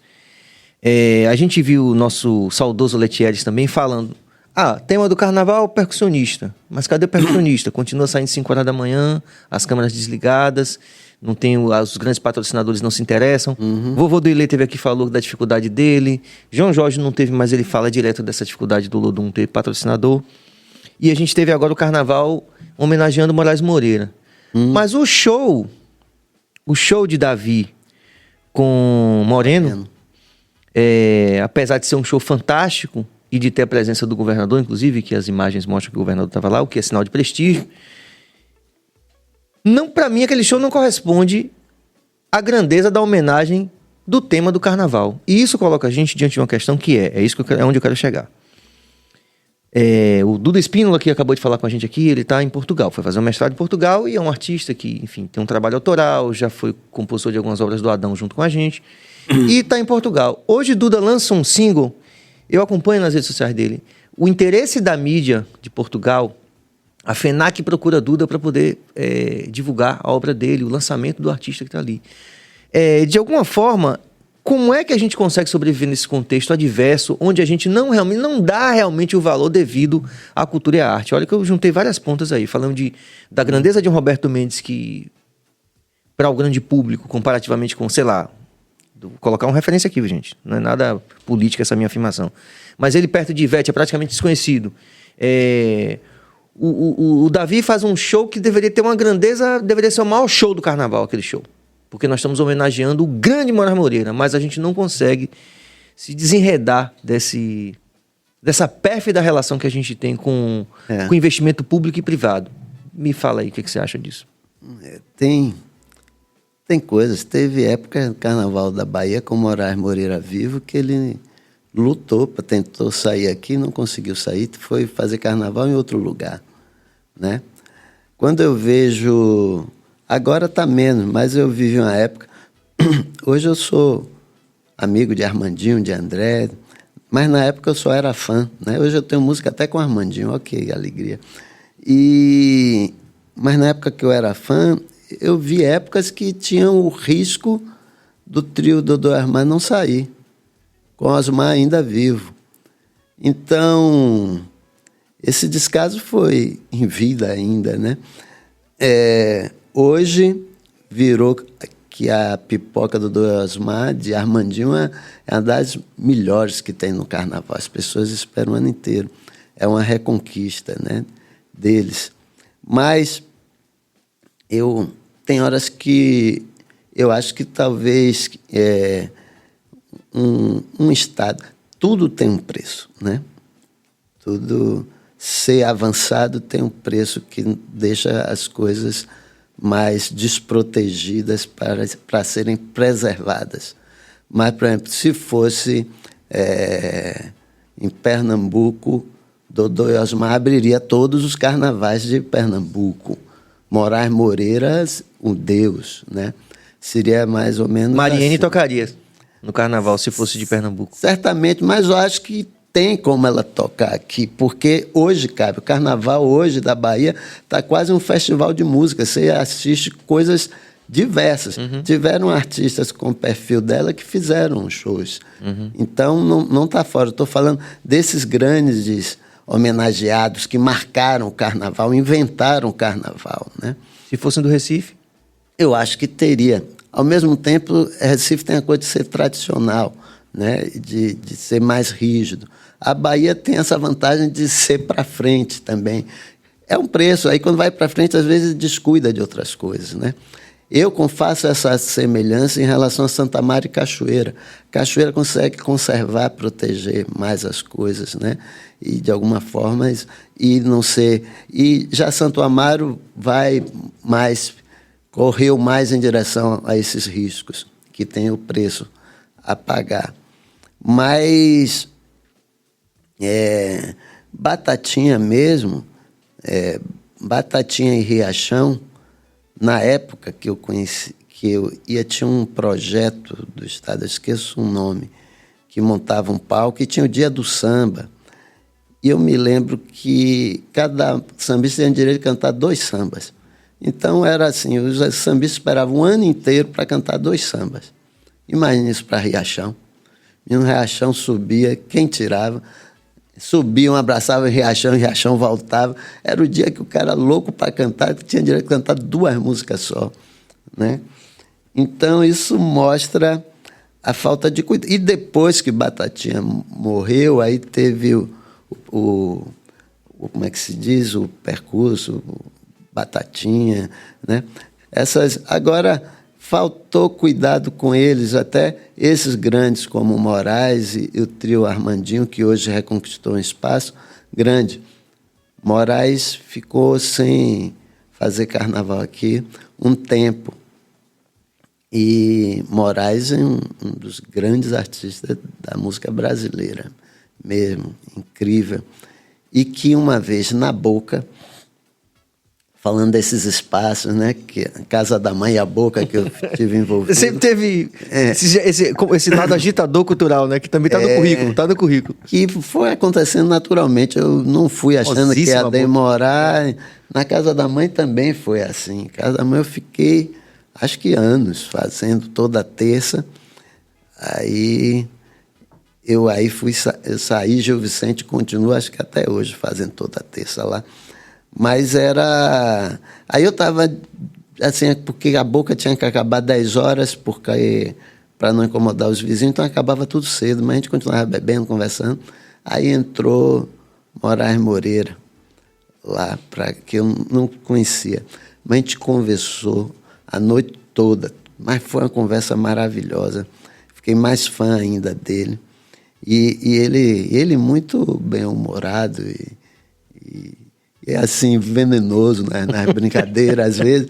Aí ele disse assim, não, eu liguei para Paulinho, eu disse, Paulinho, vamos embora, resolvi o problema da gente vai fazer sucesso agora. Aí Paulinho boca de cantor, todo contente, sim, o que é, Mora? Não, vamos se casar. Aí Paulinho deu risada. Mas era meio brincando com as coisas delicadas, né? De tudo, mas ao mesmo tempo mostrando que ele queria mais espaço, né? Que merecia, né? Completamente. Merecia completamente mais espaço. Um artista incrível mesmo. Dos maiores. Existe a possibilidade, eu estava assistindo no Netflix esse final de semana e vi uma coisa linda, que Gil reuniu toda a família e vai rodar, tal, vai fazer uma turnê. Você acha que existe possibilidade também de vocês juntarem toda a família que é super artístico, muitas pessoas cantam, juntar todos num palco e fazer uma turnê? Você acha que... Ou já foi pensado nisso, por exemplo? Eu não sei, eu nem nunca pensei nisso. Eu acho o documentário de Gil uma coisa emocionante, né? Linda, né? Muito lindo aquilo, é muito bonito aquilo. Mas acho que não passa na cabeça de fazer isso, não. E não sei, acho que não. Acho que não, porque primeiro que eu não tenho, assim, isso teria que partir de Bethânia ou Caetano, né? Que eles que são o Gil da minha família. Então, eu acho que Bethânia não ia gostar disso. Acho que Caetano também Também não. tenho a impressão que não. Eu acho que não. E como não... E não cabe a mim nem pensar nisso, então nunca nem tinha pensado nessa possibilidade. Adorei assistir e assisti emocionado, chorei algumas vezes assistindo. Esse tipo de choro e dessas coisas eu gosto de assistir. Esse aí é. Eu não gosto de ficção para me entristecer, né? A realidade é dura o suficiente para a ficção ainda entristecer a gente, né? E abaixo de vocês, por exemplo, existem sobrinhos, netos... Tem Belô, não, mas que tipo fez assim, os um que trabalho ainda até com não Beto são Massa, conhecidos, que estão enveredando para a área sim, da entendi. arte, assim, Novíssimos. Os novíssimos, Velosos. Tem os filhos de Caetano, que são talentosíssimos, né? Zeca e Tom são talentosos mesmo. Tom tem uma voz linda, né? Tem Moreno, que tem um trabalho já consolidado de compositor, de produtor musical. São pessoas talentosas e que a nossa geração já teve esses artistas como exemplo, né? Eu tive esses artistas como exemplo e como tios também como exemplo. Eles têm como o pai do lado sendo um exemplo. Então, é um privilégio, né? E eles têm, como é que se diz, absorvido bem essa convivência e feito as coisas com muita dignidade, serenidade. É verdade. Tem Belô, que também tem um trabalho lindo, canta bonito. Mas, às vezes, quando a família da gente se encontra, é animado também, é alegre. Quando é que você se encontra? Na festa da purificação você se encontra? Na realidade, quem promovia mais esses encontros era minha avó, né? Quando minha avó era viva, era tudo mais fácil, né? Era a nossa Sandra de Gil, né? Ela balançava a corda, todo mundo voltava e todo mundo se via. Depois da partida dela, as coisas... esses encontros diminuíram um pouco, mas às vezes ocorrem, né? Paulinha de Caetano às vezes promove esses encontros, porque todo mundo se gosta e todo mundo gosta de se reencontrar. E ela, sentindo isso, ela promove, né? Às vezes Bethânia também faz alguma coisa assim. É uma família que todos se querem muito bem. É muito interessante como esse dengo, né? Esse bem-querer, assim, de vocês, assim, fez parte dessa tradução do que é a Bahia mesmo, né? Eu acredito, né? Assim, é uma grande herança, um grande privilégio, né, Jota? É uma herança boa, né? E a herança boa, assim, nascer na Bahia, nascer em Santo Amaro, no Recôncavo, crescer em Salvador. Eu estava conversando até com Mirella, disse, Mirella, eu tenho umas coisas que eu vivi que eu me sinto um baiano autêntico. Ela disse, por quê? Eu disse, eu fiz teste no Bahia para ser jogador de futebol. Sim, rapaz. Sou angoleiro, sou capoeira Angola, eu fiz, né? Na época que ninguém fazia capoeira, em Angola nem sequer, né? Saí nos Filhos de Gandhi, sou filho do Gantuá, né? Eu disse assim, convivo com pessoas incrível. Eu digo, pô, morei em Santo Amaro com minha avó e com Nicinha, com Roberto Mendes, Jorge Portugal. Eu digo, eu tenho, assim, não por dedicação, mas por sorte, né, do destino, acabei estando próximo de coisas que somam e que fazem o que eu sou, né? Então, eu disse assim, foi mais por sorte do que dedicação de querer fazer alguma coisa que, assim, que eu venha achar que seja bom ter feito, entendeu? Então, foi muito... Mas aí eu vou e volto. caminho. Tem a força do merecimento, né? Tem isso também. Eu acredito muito... Hoje a gente fala muito de bolhas, né? E eu gosto de estar na minha bolha. Eu não tenho paciência de sair da minha bolha. Eu não gosto de discutir quando a discussão, assim, a diferença está muito distante, não sabe? Então, eu acho que inconscientemente eu gostava de poesia. Tanto que quando eu era estudante veterinário, tinha um senhor que ia vender livros técnicos, né? E no meio da conversa comigo, eu comprando, né, livro caro, como que, ele aí apresentou um livro de Fernando Pessoa, Obras Completas, Fernando Pessoa, de poesia. Eu comprei, né? Eu me interessei mais do que pelos técnicos.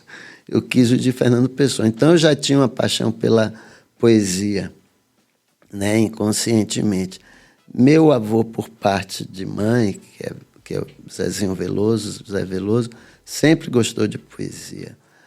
O pai de minha avó era poeta, né? Meu avô Juviniano, do qual eu tenho o nome, também gostava de poesia e gostava de teatro, né? Dirigia teatro, produzia. Minha tia Néslia, que pediu para eu fazer Santo Antônio, gostava de produzir, fazer direção de show. Então, essa parte de produção é mais dos Barreto do que dos Veloso. E eu acho hoje, né? Então, coisas assim que Você foram... fez teste pro Bahia, velho? Fiz. Filha, agora vai Rapaz... regozijar-se? Ó, eu jogava... Eu joguei bola com o Bebeto. Se um dia que entrevistar... Você vai perguntar a Bebeto, a gente tinha um time, vai parecendo coisa de colhudeiro, né? Pode falar. Aqui perto do Central também? Eu jogava no Central. Lógico. Tinha um time que era um goleiro, que era Noel, irmão de Alberto Trípode. Noel era o goleiro, né? A defesa era eu e o Wilson. Não era quadra, né? Mas ficava armado assim. Eu e o Wilson na defesa, irmão de Bebeto, o ataque era China e Bebeto. E China era o craque do time. Não era Bebeto. Não era Bebeto. E a gente jogou bola. E aí, como a gente era muito novo, Bebeto magrinho, tinha na época uma turma aqui do Baba lá, o Baba de Berereco, né? Os caras porradeiros, não sei o que lá. E como a gente jogava bem, né? Aí dizem assim, vou trazer o time de não sei aonde. Aí traziam um time de uns meninos, de uns lugares, mas às vezes eram uns meninos grandes, bem maior do que a gente, e a gente não perdeu uma. Todo mundo que levava a gente ganhava mesmo, a gente jogava. Eu fiquei com medo. Eu fui campeão pelo medicina veterinária, porque tinha um torneio animado na universidade. De campo mesmo, 11 na linha, 1 no gol. No campo gramado. Você jogava mesmo? Jogava. Era zagueiro. Eu achei que... Não, eu era meio de campo, mas quem enquadra todo mundo, né? Mas eu queria ser jogador de futebol. Edson Gomes. O time Edson Gomes, o sênior aí.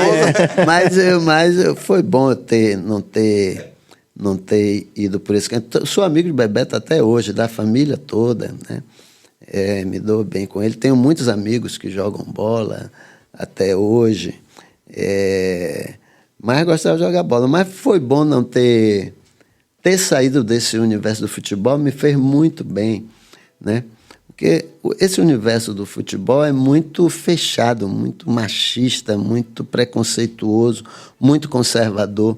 E se eu não tivesse escapado por um acaso para Santo Amaro, Roberto Mendes, eu poderia ser uma pessoa que eu não admirasse tanto como presunçosamente me admiro. Hoje. Perdemos um veterinário, meio de campo, que eu fiquei com medo quando ele falou de verdade assim, o craque do time não era Bebeto, eu pensei que ele era eu. Agora, eu fui vice-campeão de futebol de salão pela ABB, né? E Bebeto, na época Bebeto fazia parte do time, mas Bebeto era muito magro e muito novo, não era titular só por causa disso.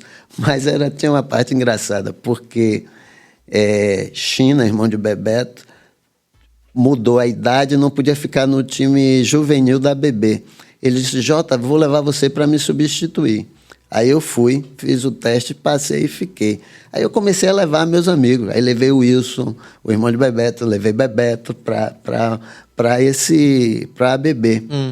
E era um técnico, até foi técnico, Guido, que foi técnico do Botafogo, foi preparador físico do Bahia, era um professor de educação física renomado.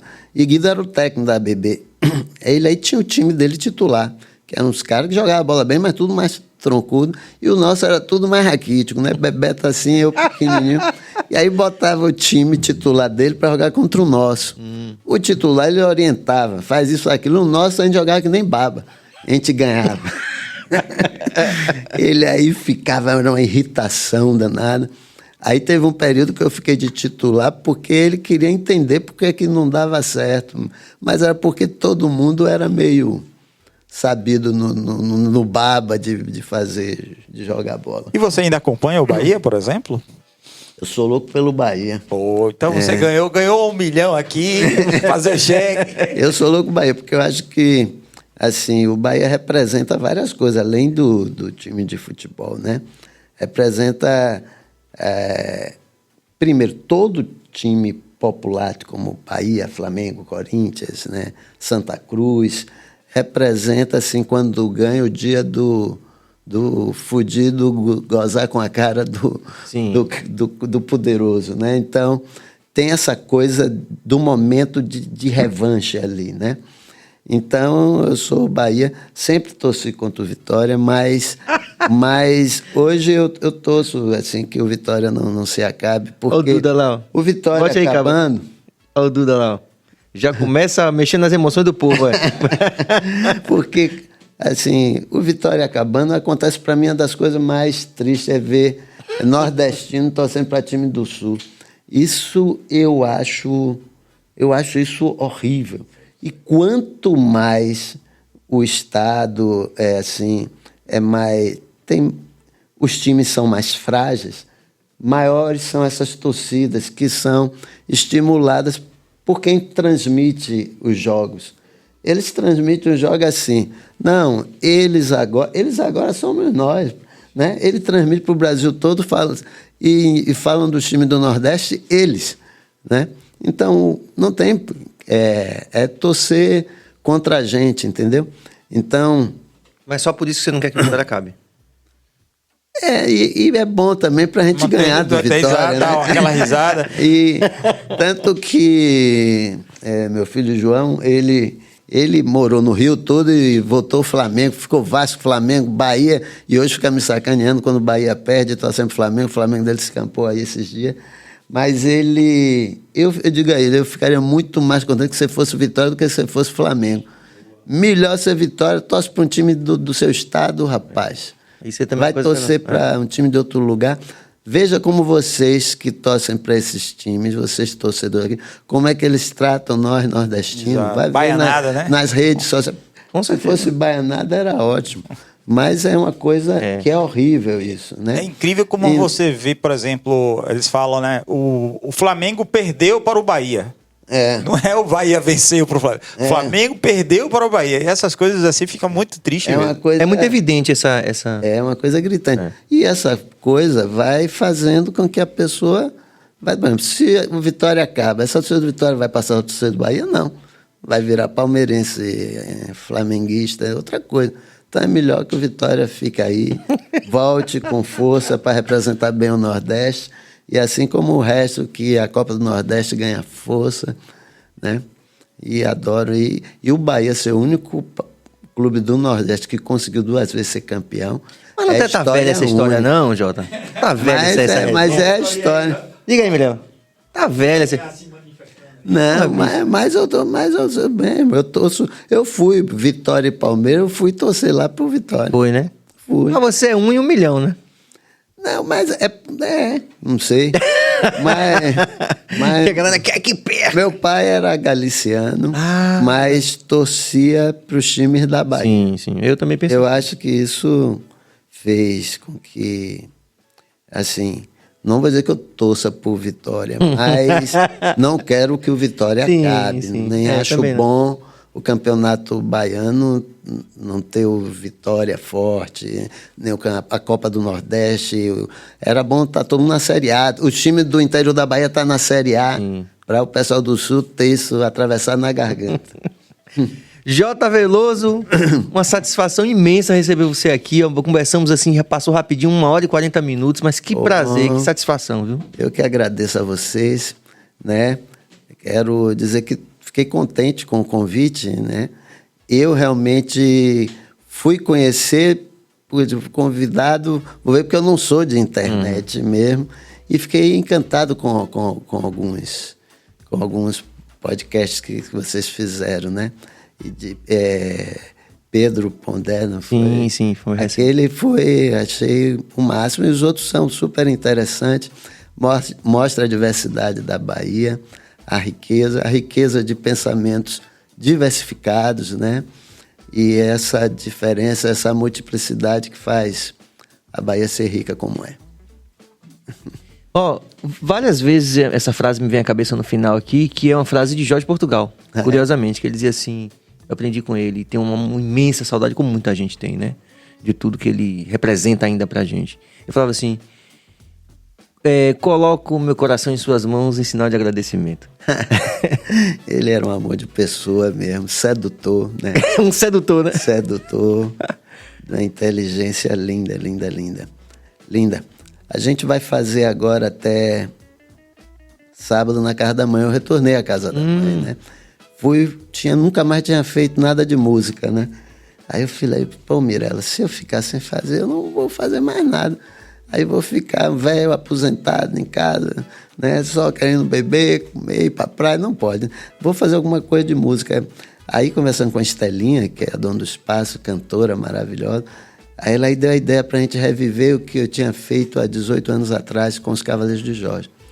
E aí fizemos com Ili, essa cantora baiana nova, maravilhosa também, mais outro bom exemplo de que a Bahia está viva ainda ela aqui fez mesmo. um especial agora Conecta com Luiz Caldas também. Tem acompanhado, foi.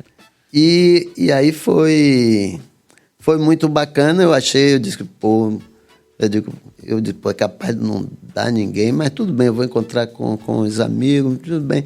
Aí tive o pânico que Caetano soube que ele ia assistir. Eu disse, eu gostaria que ele soubesse que tinha sido bom, mas não que ele fosse assistir. E eu estava muito rouco, mas acabou sendo uma noite muito bacana, assim, você rever os amigos. E aí convidou para fazer. Aí eu vou fazer de novo neste sábado, agora em homenagem ao Dia da Poesia, com Jackson Costa nosso e Dodge, também ator. E é sempre uma homenagem aos compositores, à cultura popular. Se você quiser fala mais da agenda, o que você tem que fazer. Vários shows. Ele disse que nunca mais tinha feito nada de música, mas ele fez vários shows no interior, fez em Canudos, fez em Cabaceiras do Paraguaçu. Canudos foi uma maravilha. Lançou vários singles com Recôncavo Experimental, tudo nesse período. Esse é o projeto novo. E fica dizendo que nunca mais tinha feito nada de música. É mesmo. Mas o HD externo não acusou ali. Obrigado. Obrigado, Mirella. É mesmo, injustiça isso, né? Eu acho que era saudade de Salvador, de fazer em Salvador, né? Esse projeto do Recôncavo Experimental, que é Gustavo Caribé, que é lá de Santo Amaro, que tem um trabalho super interessante, que conta com a participação de João Mendes também, que é a coisa de utilizar o ritmo da chula com sonoridade pop, rock and roll, né? E aí a gente começou a fazer músicas. Eu, Gustavo, Mirella também. Mirella que fazendo a coordenação do projeto. Então fizemos algumas músicas, gravamos alguns singles. Ilha acabou gravando uma música nossa no disco novo. né? Então é um projeto que eu gosto, que para mim é revitalizante, né? De estar com eles, né? De outra geração e ouvindo a Chula de outra forma. E eu já com um discurso novo, aquele meu discurso religioso se apaga e vem o discurso do que não crê em nada. Aí a música mesmo que é a música que ele gravou que fala da descrença, não é outra, né? Foi lançada, não. Egoísmo ou Amor. Tá tudo em stream, tem essas coisas. Quem que ficar curioso, tem lá J. Veloso, aí tem os discos, tem o disco para Santo Antônio, e tem esse projeto novo com Recôncavo Experimental que eu quero ver se finalizo. A gente fez umas 11 músicas feitas homenageando grupos culturais do Recôncavo. Sim. Aí tem música para o Nego Fugido, para Capoeira, para o Maculelê, né? Tem para Barquinha, né? E tudo pegando refrão, ritmo, mas tudo com a pegada pop, rock and roll, é animado. É animado. Muito bom, Jota. A gente agradece de coração aí pela riquíssima noite, né? Tenho certeza que todo mundo que acompanhou agora ou a qualquer tempo vai se sentir gratificado também por esse compartilhamento de tanta informação. E com certeza ainda faltou uma boa metade aí, né? Vamos ter que marcar a parte 2 aí para poder... Com certeza. Jorge Billy. Vamos lá, gente. Amanhã nós teríamos a Gilmelândia, né? No Dia Internacional da Mulher.